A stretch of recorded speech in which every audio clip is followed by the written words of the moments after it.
The world ain't all sunshine and rainbows. It's a very mean and nasty place, and I don't care how tough you are, it will beat you to your knees and keep you there permanently if you let it. You, me, or nobody is gonna hit as hard as life. But it ain't about how hard you hit. It's about how hard you can get hit and keep moving forward. How much you can take. De algún modo tengo que frenar y no lo voy a hacer, prefiero tropezar. Así voy a aprender al ver al despertar que todo se fue para no regresar. No paran las paranoias que amparan en mi pensar. Camino sin destino, así no cambio de lugar.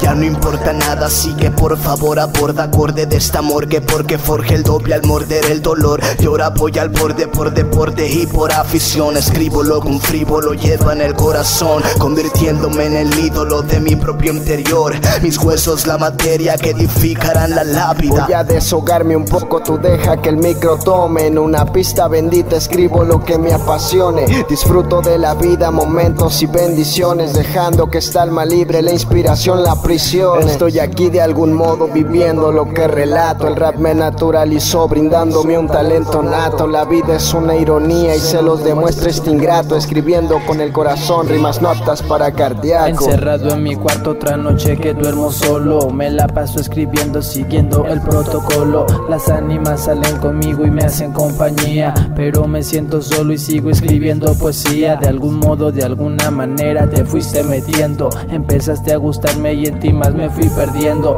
Me enamoré de la música y me enamoré del dinero, me enamoré de unas biches y ahora es todo lo que yo quiero. Hoy voy a renacer con estos escritos. No soy ni Moisés, mucho menos Jesucristo. Soy ese maldito despertar en un profundo abismo. Soy ese que consume y a los triunfos soy adicto. Escribo, miro, sigo en este camino.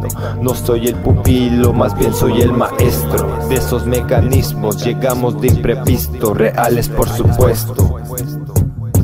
Perdiendo el tiempo y ganando metros, mirando al cielo, encontrando el hueco. Quiero sentirme libre como el viento, fluir sobre las nubes más allá del firmamento, llegar bien lejos, cuidar de mí, de mis complejos, recordar quién soy para ser mi propio reflejo, empezar de cero, pensar lo malo y dejar lo bueno, salir de abajo, volver al huevo.